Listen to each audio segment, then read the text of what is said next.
Hey all, it's Matt, your average gamer, and this is my top 8 fun and good builds in Elden Ring that aren't really meta options. We're going to be avoiding jump attack bleed builds, Darkmoon Greatsword, Blasphemous Blade, and such to create a couple of different really fun builds that also do a ton of damage. Well, minus the one whip build I threw in here, but that's because that's been requested a lot, and yes, there is a whip build finally in this video. For the first one up here, we have Malenia's Nightmare, where we're going to be using Burn o' Flame as well as Giant Hunt on the Zweihander. And the strategy here is simple. We have Flame Art on the Zweihander for Giant Hunt, so we are a full and complete Faith build, Faith Fire build. The idea here is to hit her when she's not using hyper armor attacks or when she's just standing still, knock her on the ground, and then use Burn o' Flame as a follow-up. By the way, be sure to comment your favorite boss in Elden Ring. What is the boss you look forward to still to this day? Every time you face this specific boss, it's just a really enjoyable, solid fight. Be sure to comment below your favorite fight boss in Elden Ring. Before we show Phase 2, and this is on New Game Plus 7, the max difficulty of Elden Ring, and you're going to see her absolutely get obliterated by Burn o' Flame, I want to mention in the description below you can get 20% off of G Fuel with the code YourAverageGamer, as well as 3 extra months free on a yearly subscription of ExpressVPN. Those links help support the channel. I appreciate everybody, by the way. It's been awesome. This community has been great lately. It's been growing a lot. Now, back to the build. As far as the build itself goes, you can see here I just went for Burn o' Flame a lot. She has relatively low poison phase 2, and she disappeared rather quickly. If you're having trouble, I recommend the combination build. It works great. Use Giant Hunt on any heavier weapon. You can knock her down, fly her in the air or whatever, and then go for Burn o' Flame as a follow-up. She has 0 fire resistance, so keep that in mind as well. Let's jump into equipment for this awesome build and setup.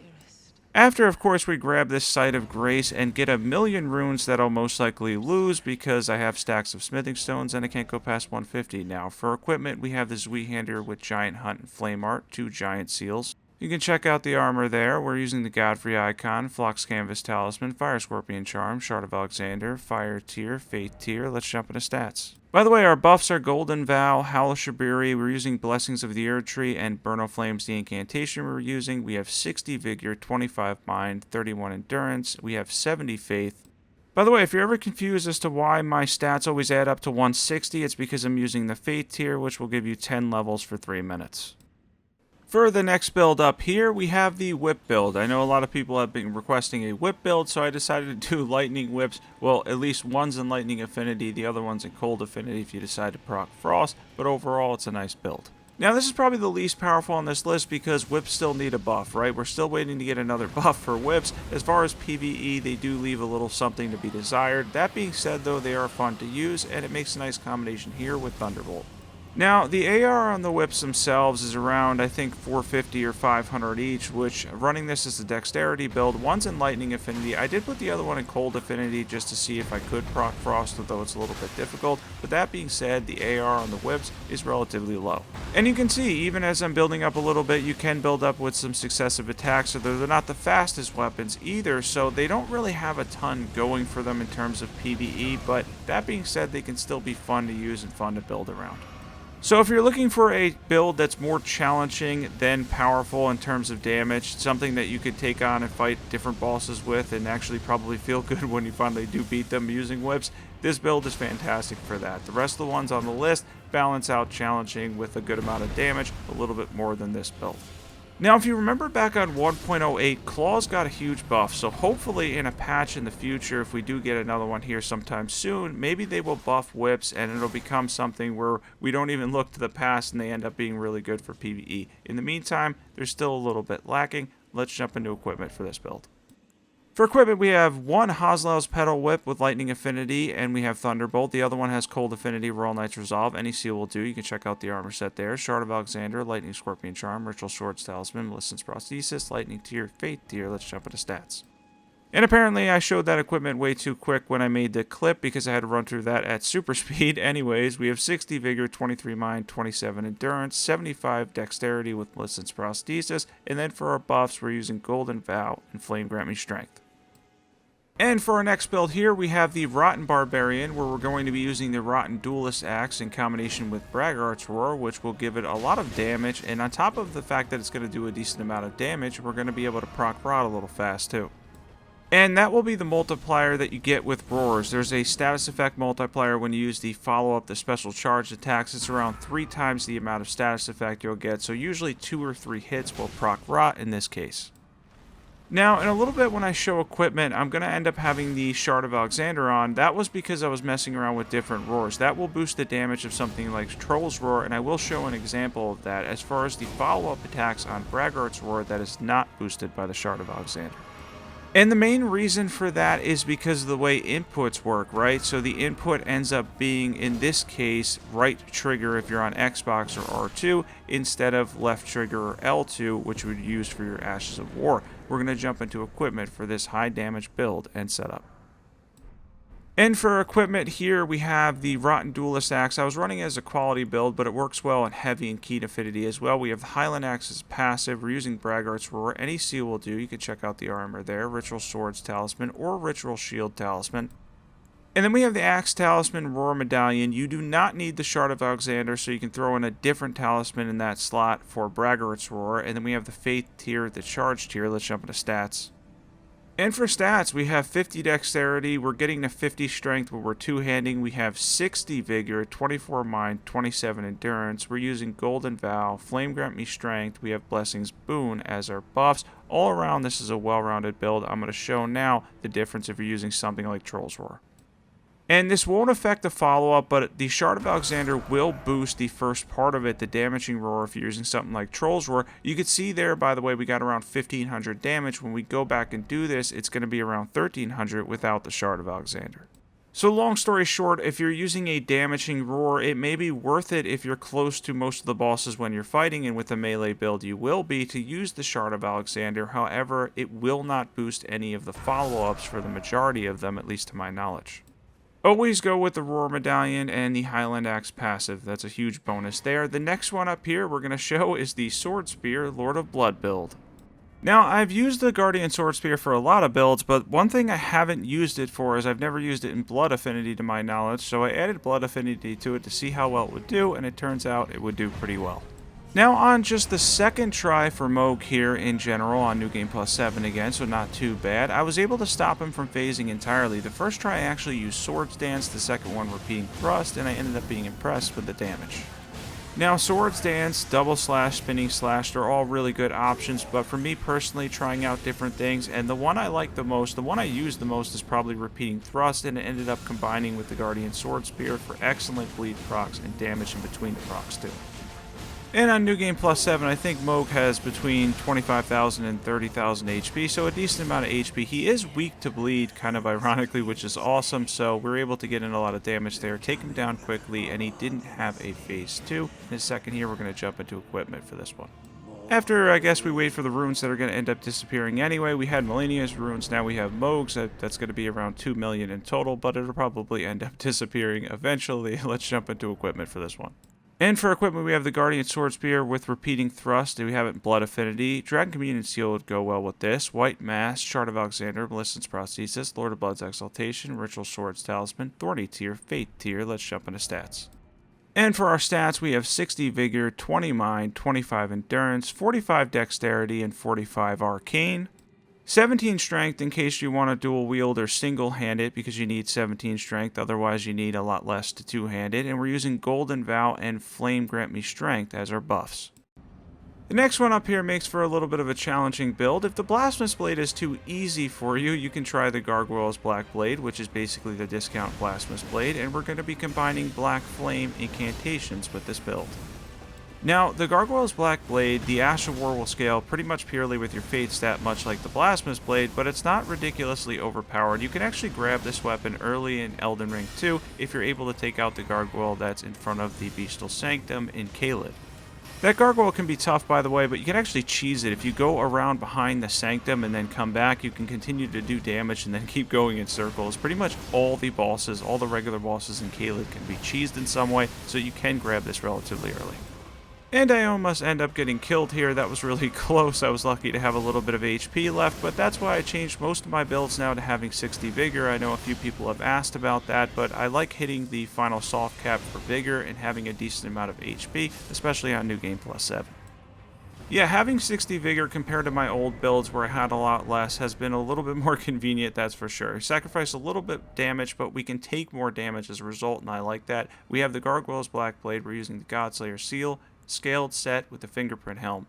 Our talismans are the Ritual Swords Talisman, Flux Canvas Talisman, Sacred Scorpion Charm, Shard of Alexander, Fire Tier, Holy Tier because it's a combination build. Let's jump into stats.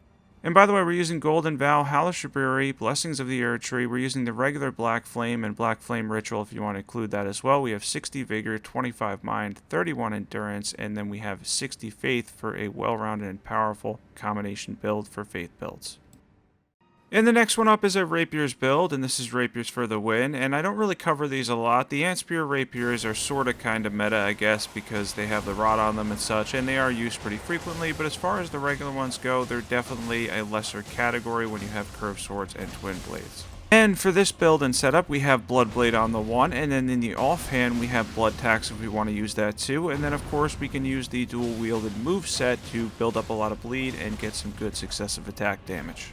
Now, as you can see, by the way, the damage is actually decent, and it's not going to ever beat anything as far as the jump attack bleed builds because they're kind of just go up, continue to do jumps, and take down the majority of bosses in the game. However, this is a little bit of a challenge where you can get decent damage, decent bleed if you're looking for that. Let's jump into equipment for this one.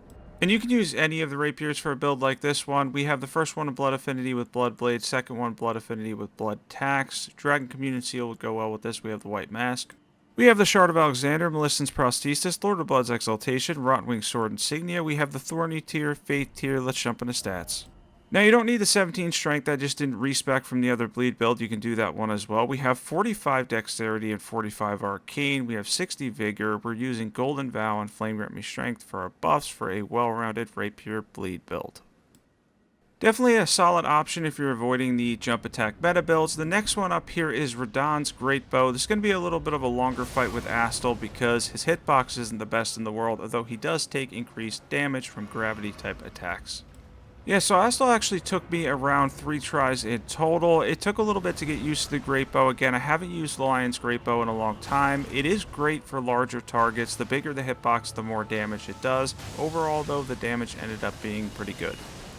Yeah, I was impressed overall, even though the Asher Ward does take a long time as far as the animation goes, and not only does it take a long time, it does chew through a little bit of stamina, a decent amount of stamina, and then a fairly decent amount of FP. I was actually surprised, kind of forgot that it used that much FP. Yeah, I ended up using my FP flash probably more than I would have liked, but that being said, I was happy with the damage. He does have a weird hitbox, so he's not going to get hit with all of it. His body takes reduced damage, his head takes more damage, but it's hard to get them all to hit, specifically on his head. Always make sure you avoid that grab attack, by the way. You actually don't want to roll too soon either. He can catch you with it. I believe no matter what, it's going to end up being a one-hit. You do not want to get hit with that specific grab attack.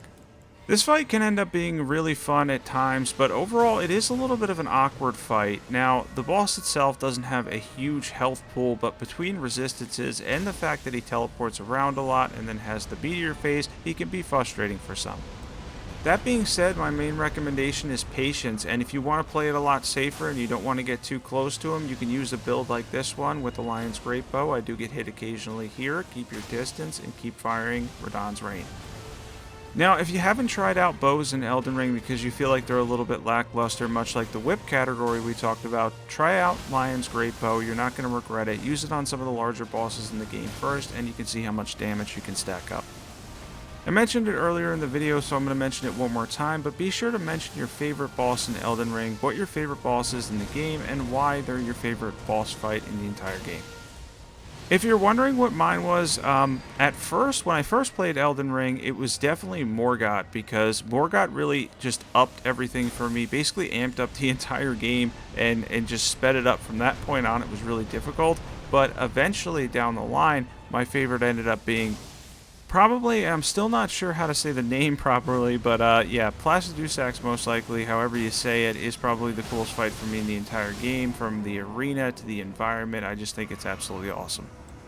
And I know, Morgott was probably the favorite for me on my first playthrough, and a lot of people don't like Morgott, so that's probably on the least of people's list, but for me personally, it changed the pacing of the game, and I love that. For equipment, we have the Lion's Greatbow with Radahn's arrows. We're using any seal for the buffs. We have part of Radahn's set and Knight's Cavalry set on.